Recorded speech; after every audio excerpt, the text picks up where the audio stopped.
ನಮಸ್ಕಾರ, ನೀವು ನೋಡ್ತಾ ಇದ್ದೀರಾ ನ್ಯೂಸ್ ಫಸ್ಟ್. ನಾನು ರಾಹುಲ್ ದಯಾನ್. ನಿಮ್ಮ ಬ್ಯಾಂಕ್ನವರು ನಿಮಗೆ ಏನೋ ಸಂದೇಶ ಕಳಿಸಿದ್ದಾರೆ ಅಂತ ನೀವೇನಾದರೂ ಆ ಫೈಲ್ಸ್ನ ಓಪನ್ ಮಾಡಿದ್ರಿ ಅಂದರೆ ನಿಮ್ಮ ಬ್ಯಾಂಕ್ ಅಕೌಂಟ್ ಹಾಗೂ ಅಮೌಂಟ್ ಖತಮ್ ಅಂತಾನೆ ಅರ್ಥ. ಯಾಕಂದರೆ ಈ ಮೊಬೈಲ್ ಅಪ್ಲಿಕೇಶನ್ APK ಸ್ಕ್ಯಾಮ್ನಲ್ಲಿ ನಿಮ್ಮ ಮೊಬೈಲ್ಗೆ ಒಂದು ಮೆಸೇಜ್ ಬರುತ್ತೆ. ಅದು ನಿಮ್ಮ ಬ್ಯಾಂಕ್ ಅಥವಾ ಬೇರೆ ಯಾವುದೋ ಬ್ಯಾಂಕಿನ ಲೋಗೋವನ್ನು ಹೊಂದಿರುತ್ತೆ.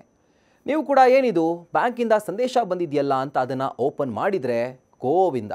ಯಾಕಂದರೆ ಆಗಂತುಕರು ನಿಮ್ಮ ಮೊಬೈಲ್ಗೆ ಅಥವಾ ಇಮೇಲ್ ಮೂಲಕ ನಿಮಗೆ ಆ್ಯಪ್ನ ಇನ್ಸ್ಟಾಲ್ ಮಾಡ್ಕೊಳ್ಳೋಕ್ಕೆ ಒಂದು ಲಿಂಕನ್ನು ಕಳಿಸ್ತಾರೆ. ನೀವು ಇದು ಯಾವುದೋ ಅಫಿಷಿಯಲ್ ಬ್ಯಾಂಕ್ನ ಆ್ಯಪ್ ಅಂತ ಡೌನ್ಲೋಡ್ ಮಾಡಿದ್ರೆ ನಿಮ್ಮ ಕಂಪ್ಲೀಟ್ ಬ್ಯಾಂಕಿಂಗ್ ಡೀಟೇಲ್ಸ್ ಖದೀಮರ ಕೈ ಸೇರುತ್ತೆ. ಯಾಕಂದರೆ ಇವು ಅಫಿಷಿಯಲ್ ಅಲ್ಲ, ಅಂದರೆ ಅಧಿಕೃತ ಅಲ್ಲ.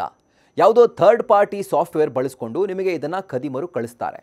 ನಂತರ ನೀವು ಇದನ್ನು ನಂಬಿಕೊಂಡು ಎಂಟರ್ ಮಾಡುವಂಥ ಎಲ್ಲ ಬ್ಯಾಂಕಿನ ವಿವರ ಅವರ ಕೈ ಸೇರುತ್ತೆ. ಹಾಗಿದ್ರೆ ನೀವು ಏನು ಮಾಡಬೇಕು? ಅಫಿಷಿಯಲ್ ಸ್ಟೋರ್ ಅಂದರೆ ಗೂಗಲ್ ಪ್ಲೇ ಸ್ಟೋರ್ ಅಥವಾ ಆ್ಯಪ್ ಸ್ಟೋರ್ನಿಂದಾನೇ ನೀವು ಆ್ಯಪ್ಗಳನ್ನ ಡೌನ್ಲೋಡ್ ಮಾಡಿ, ಅಥವಾ ಬ್ಯಾಂಕಿನ ಅಧಿಕೃತ ವೆಬ್ಸೈಟ್ನ ಲಿಂಕ್ ಬಳಸ್ಕೊಂಡು ನೀವು ಡೌನ್ಲೋಡ್ ಮಾಡಿ. ಡೌನ್ಲೋಡ್ ಮಾಡುವಾಗಲೂ ಇದು ಅಧಿಕೃತನ ಅಂತ ಖಚಿತಪಡಿಸ್ಕೊಳ್ಳಿ. ನಿಮ್ಮ ಫೋನ್ನ ಸಾಫ್ಟ್ವೇರ್ಗಳನ್ನು ಕಾಲಕ್ಕೆ ಅಪ್ಡೇಟ್ ಮಾಡಿಟ್ಕೊಳ್ಳಿ. 2 ಫ್ಯಾಕ್ಟರ್ ಅಥೆಂಟಿಫಿಕೇಷನ್ನ ಎನೇಬಲ್ ಮಾಡಿ.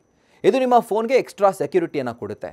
ಆಗಾಗ ನಿಮ್ಮ ಬ್ಯಾಂಕ್ ಅಕೌಂಟ್ನ ಮಾಹಿತಿಯನ್ನು ಪಡೆದುಕೊಳ್ತಾ ಇರಿ. ಇನ್ನು ಏನೇನು ಮಾಡಬಾರ್ದು ಅಂತ ನೋಡೋ ಹಾಗಿದ್ರೆ, ಅನ್ಅಫಿಷಿಯಲ್ ಲಿಂಕ್ಗಳಿಂದ ಆ್ಯಪ್ ಡೌನ್ಲೋಡ್ ಮಾಡ್ಕೊಳ್ಳೋಕ್ಕೆ ಹೋಗಲೇಬೇಡಿ. ಅನ್ನೋನ್ ಆ್ಯಪ್ಗಳಲ್ಲಿ ಸೆನ್ಸಿಟಿವ್ ಮಾಹಿತಿಯನ್ನು ಅಪ್ಲೋಡ್ ಮಾಡಬೇಡಿ. ನಿಮ್ಮ ಬ್ಯಾಂಕ್ನ ಡೀಟೇಲ್ಸ್ನ ಯಾರೊಂದಿಗೂ ಕೂಡ ಹಂಚ್ಕೊಳ್ಬೇಡಿ. ಇದು ತುಂಬಾ ಮುಖ್ಯವಾಗಿರುವಂಥ ವಿಷಯ.